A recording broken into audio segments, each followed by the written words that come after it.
지역의 이슈를 속 시원히 풀어보는 헬로 이슈 토크입니다. 파주 연천에서 발생한 아프리카 돼지 열병으로 전국에 비상이 걸렸습니다. 여전히 감염 경로가 드러나지 않아 불안은 더욱 커질 수밖에 없는데요. 정부는 확산을 막기 위해 경기 북부 6개 시군을 중점 관리 지역으로 지정한 가운데 예방적 살처분 범위를 늘리는 등 확산 차단에 총력을 기울이고 있습니다. 자, 자세한 내용 이세진 기자와 얘기 나눠보겠습니다. 자, 이세진 기자. 걱정스러웠던 일이 또 발생을 했습니다. 지금 파주에서 의심신고 2곳이 접수됐다고 하는데 어떤 내용이죠? 네, 이 17일 연천에서 의심신고가 접수되고 아프리카 돼지 열병으로 확진이 된 이후에 20일 오전 9시까지 사실 추가 의심신고는 없었습니다. 오전에 농림부 브리핑에서도 사실 추가 의심신고가 없다 이런 내용으로 이제 발표가 됐는데요.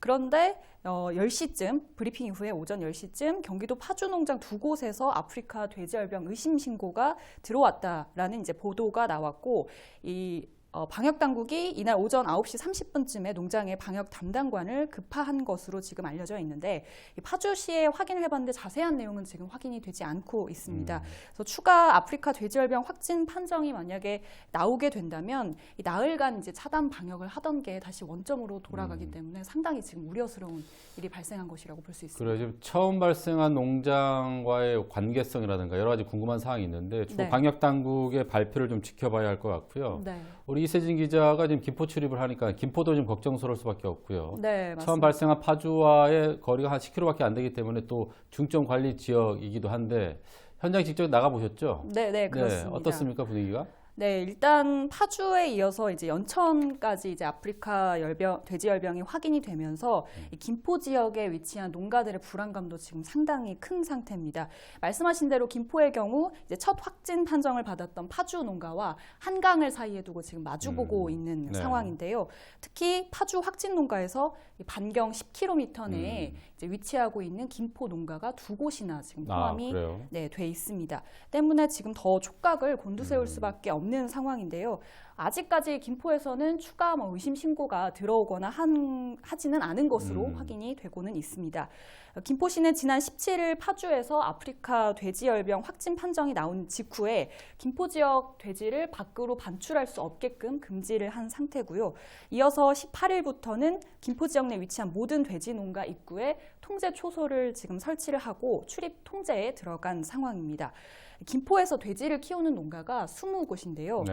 총 36,400여 마리의 돼지를 사육을 하고 있습니다. 그런데 지난해 지금 구제역으로 상당히 홍역을 앓았던 곳이라서 아직 상처가 다 가시지 않은 곳이거든요. 파주 확진 이후에 지역 농가들의 이야기를 저희도 이제 취재 현장에서 좀 들어봤는데 상당히 좀 불안해하고 있었고요. 다만 이제 구제역대를 경험을 삼아서 서로 이제 연락을 취하면서 외부 출입을 자제하자라고 이제 서로 독려도 하고 있었고 또 소독도 강화하자 이런 식으로 서로 좀 독려를 하고 있는 그런 상황이었습니다. 김포시에서도 역시 이제 확실한 차단 방역을 하기 위해서 아프리카 돼지열병 사태가 마무리될 때까지 사람들이 좀 많이 모이는 행사들은 자제를 하고 좀 미뤄달라 이렇게 이제 요청을 하고 있는 상태고요. 현재 오는 26일 예정되어 있었던 도시철도 개통식도 지금 안 하기로 취소한 상태입니다. 네, 제가 어제 그 시장님을 만났는데 취소가 됐다고 이제 말씀을 하시던데 가축을 기르는 농민들이 이렇게 전염병이 발생하면은 경제적인 피해뿐만 아니라 가족과 같은 가축을 이제 매몰을 해야 되는 그런 아픔 때문에 트라우마도 많이 겪는다고 하는데 지금 엄청나게 많은 걱정과 불안을 겪고 있을 것 같아요. 정부가 지금 이제 첫 발병하고 나서 어떤 추가 확산을 막기 위해서 48시간 이동 조치를 했는데 이제 끝나버린 상황에서 다시 지금 의심 신고가 발생이 돼서 일부에서는 너무 빨리 이 제한을 풀었는 게 아닌가라는 얘기를 하고 있는데 아무튼 그럼에도 불구하고 정부는 이제 대응 수위를 계속 높이고 있다고 하는데 어떤 대응 수위를 높이고 있는 거예요? 네, 지금 이제 의심 신고가 들어온 상태이기 때문에 향후 상황이 어떻게 바뀔지는 알 수 없습니다만 언급을 하신 대로 지금 파주 확진 판정이 나온 지 48시간 만인 19일 그러니까 어제였는데 어제 아침 6시 30분부터 전국 돼지 공장과 도축장 그리고 사료 공장에 내렸던 일시 이동 중지 명령, 그러니까 스탠드 스틸은 이제 해제가 됐습니다. 이에 따라서 전국 돼지 농장과 관련 시설의 출입 통제는 모두 풀린 상황이긴 합니다. 하지만 발생 지역인 파주와 연천을 비롯해서 김포와 포천, 동두천과 철원 이렇게 6개 지역은 중점 관리 지역으로 지금 지정이 되어 있기 때문에 예외인 상황인데요. 이들 지역은 3주 뒤인 다음 달 8일까지 지금 돼지 반출이 금지된 상태입니다. 그리고 나머지 경기 지역에서도 돼지 반출이 오는 24일까지, 그러니까 일주일 동안 금지가 됩니다. 좀 전에 말씀드렸지만 이제 파주, 연천 발생 지역뿐만 아니라 김포, 동두천, 철원까지 이렇게 인접 지역에 이제 중점 관리 지역으로 지정했다고 하는데, 중점 관리 지역으로 지정되면 어떤 게 달라지는 거죠? 앞서 이제 조금 언급은 드렸지만 6개 시군이 현재 지금 중점 관리 지역으로 지정이 돼 있고요. 그 중점 관리 지역의 돼지 농가 같은 경우는 앞서 말씀드린 대로 돼지 반출 자체가 이제 3주일 동안 금지가 됩니다. 그 나머지 경기 지역이 일주일 동안 반출이 금지되는 것에 비하면 상당히 이제 긴 시간 동안 반출이 되지 않도록 금지가 되는 거고요. 또 지금 소독력이 강한 생석회 공급량도 4배로 늘려서 지금 공급을 하고 있고 집중 소독을 하고 있는 상태입니다. 또 이제 농장들에 대한 통제도 상당히 강화하고 있기 때문에 질병 치료를 하는 수의사를 제외하고는 관계자들의 출입을 제한하도록 그렇게 하고 있습니다. 그래요. 재난이 발생, 태풍이라든가 어떤 자연재해가 발생했을 때 정부에서 이제 특별재난지역으로 선포를 하는데 그거하고 똑같은 맥락은 아니겠지만 그런 느낌으로 받아들이면 되는 거죠. 네, 이렇게 파주와 연천에서 돼지 열병이 발생하면서 경기 북부 지역은 그야말로 초긴장 상태입니다. 자, 우리 돼지 농장을 직접 취재하고 온 우리 김초롱 기자를 한번 연결해서 그쪽 상황을 좀 들어보도록 하겠습니다. 김초롱 기자? 네. 연결되어 있습니다. 당시 특보를 저희가 보면서 김 기자가 현장에서 취재하는 것을 봤는데 현장 분위기 상당히 좀 살벌할 것 같은 그런 분위기 어떻습니까? 네, 맞습니다. 발생 농가 2곳이 모두 경기 북부고요. 또 오늘 오전 파주 농가 2곳에서 의심 신고가 들어온 상황이라 지금 경기 북부 지역은 초비상입니다. 오전 10시 20분쯤 경기도 파주 농가 2곳에서 돼지열병 추가 의심 신고가 들어왔다는 소식이 들려왔는데요. 각각 돼지 2마리, 또 돼지 6마리가 폐사한 것으로 전해집니다. 앞서 그 아프리카 돼지열병이 발생했던 첫 발병 농가에서 40에서 50km가량 차로 떨어져 있는 곳인데요. 그 속보가 나고 바로 제가 파주시에 전화해 봤습니다. 그 돼지열병 업무를 맡은 관계자들은 다 긴급회의에 들어가서 직접 통화가 어려웠고요. 파주 지역에는 어제부터 농가마다 초소를 세웠고 방역 작업을 계속하고 있다는 정도를 알 수 있었습니다. 현재 정밀 검사가 진행 중이고요. 오늘 저녁쯤 결과가 나올 예정이고요. 또 빠르면 오늘 저녁, 늦어도 내일 오전에는 그 오전 일찍 공식 발표가 있지 않을까 합니다. 지금 다들 노심초사하면서 기다리고 있는 그런 분위기입니다. 네. 잘 알려졌겠지만 이 아프리카 돼지열병은 백신하고 치료제가 없기 때문에 확산을 막기 위해서는 매물밖에, 살처분밖에는 없는 상황인데, 지금 정부가 이제 그 예방적 살처분을 위해서 범위를 3kg로 이제 확대한다는 얘기가 나오고 있습니다. 살처분 농가 좀 더 늘어났습니까? 어떻습니까? 네, 그렇습니다. 살처분 범위가 기존 농가 반경 500m 이내에서 3km 이내로 확대가 됐는데요. 연천의 경우에는 그 반경이 늘어나면서 살처분 농가도 늘었습니다. 연천 발병 농가 반경 3km 이내는 농가가 2곳 있었는데요. 가깝게는 500m, 멀게는 2km 정도 떨어져 있었습니다. 이 살처분 범위가 확대되면서 발생 농가 돼지 4,700마리, 그리고 그 범위 확대된 곳 2곳 인근 농가의 돼지 5,500마리가 처분 대상이 됐습니다.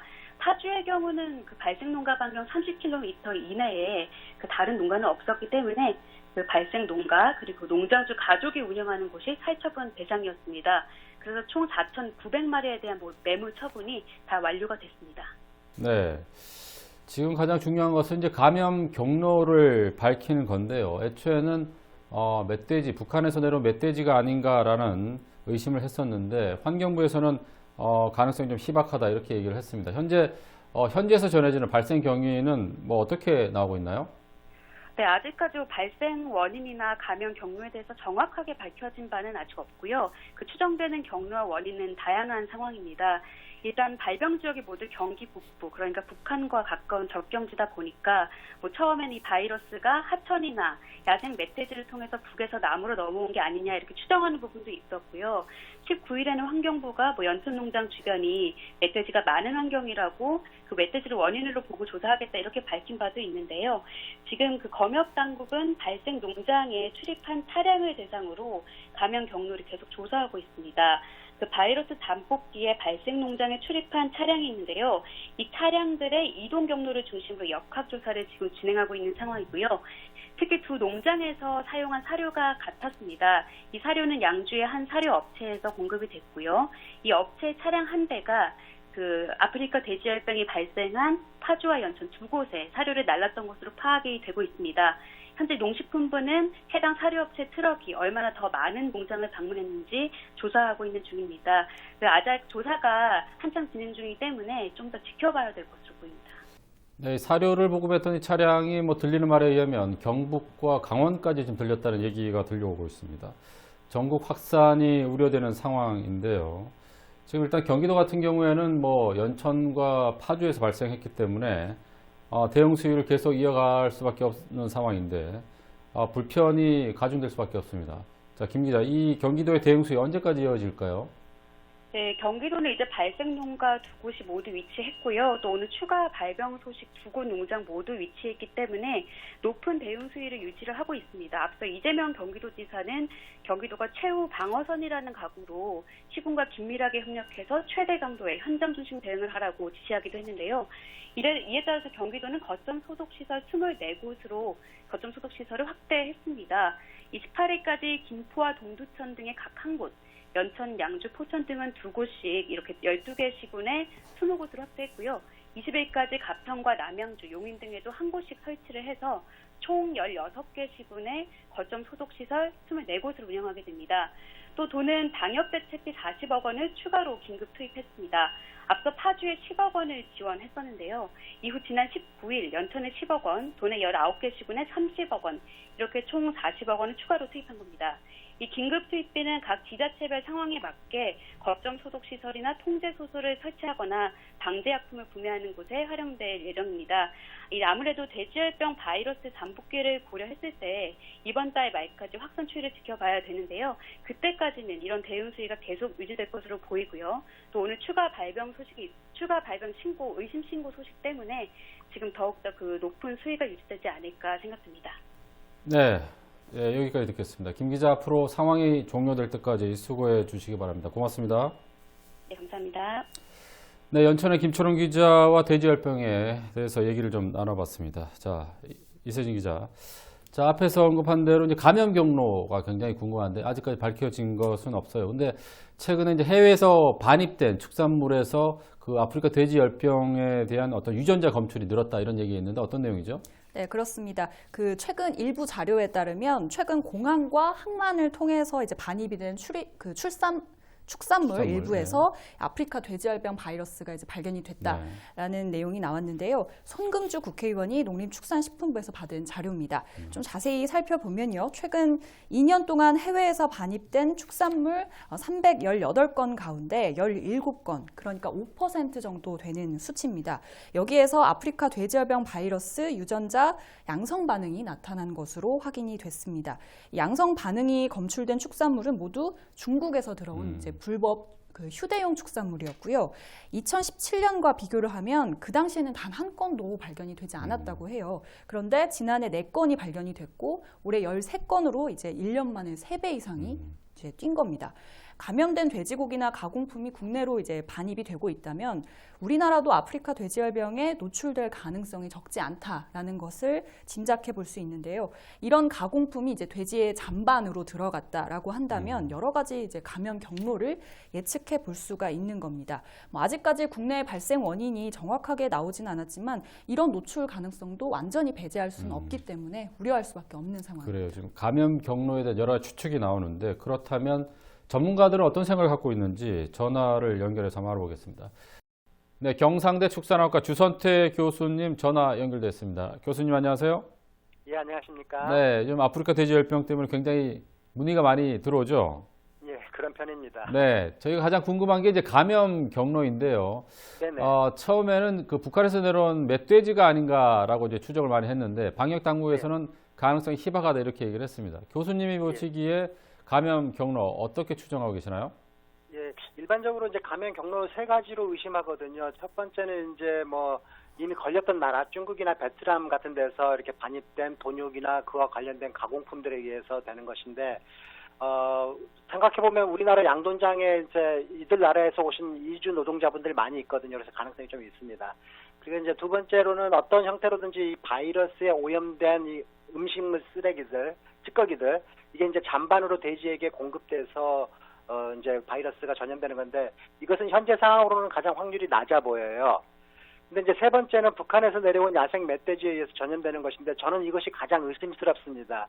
방금 말씀하신 것처럼 최근 이 방역 당국이 야생 멧돼지로 해서 이제 이게 전염 가능성이 희박하다 그러면서 이 환경부하고 또 통일부에서는 멧돼지 포획에 대해서 반대 의견을 냈는데, 저는 이거 되게 심각한 문제다 이렇게 생각을 합니다. 왜냐하면은 파주하고 연천은 이제 북한 지역하고 인접한 곳이지 않습니까? 그래서 야생 멧돼지가 언제든지 강을 따라서 헤엄쳐서 접근해 올 수 있습니다.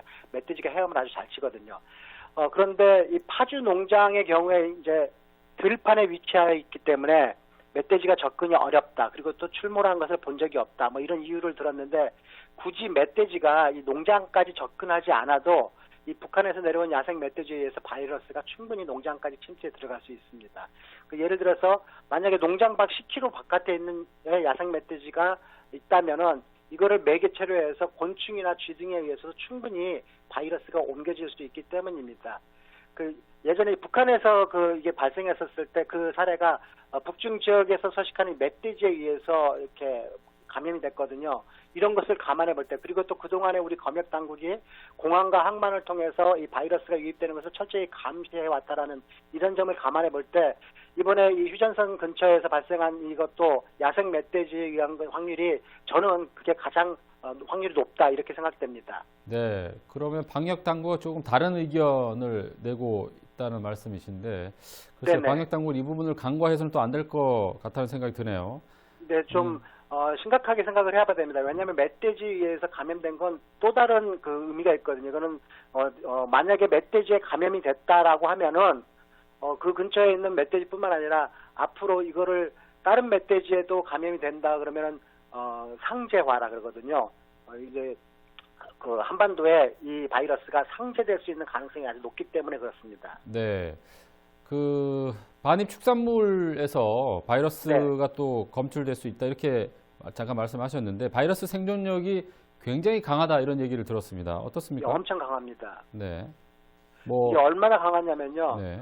이 아프리카 돼지열병 바이러스는 적절한 이 단백질 농도가 유지되어 있는 환경에서는 광범위한 온도대 그리고 광범위한 pH대에서 안정적입니다. 이거 쉬운 말로 하면은 생존력이 엄청 강하다 이런 말씀입니다. 이 바이러스는 특히 이제 피 있지 않습니까? 혈청 내에서는 실온에서 1년 반을 살 수가 있고요.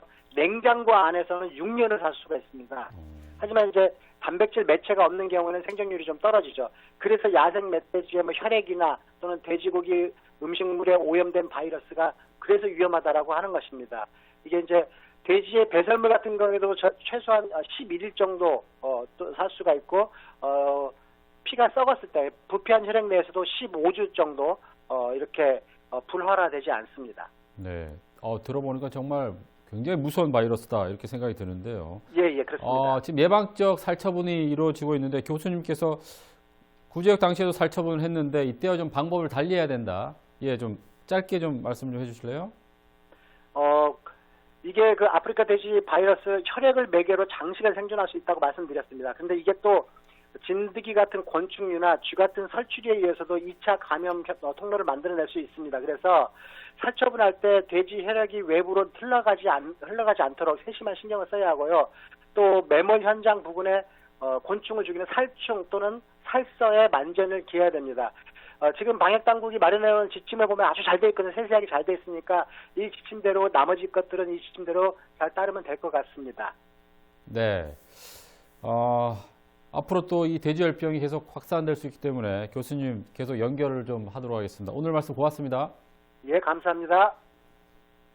네, 지금까지 경상대학교 주선태 교수와 얘기 나눠봤습니다. 자, 아프리카 돼지열병에 국민들이 걱정이 많습니다.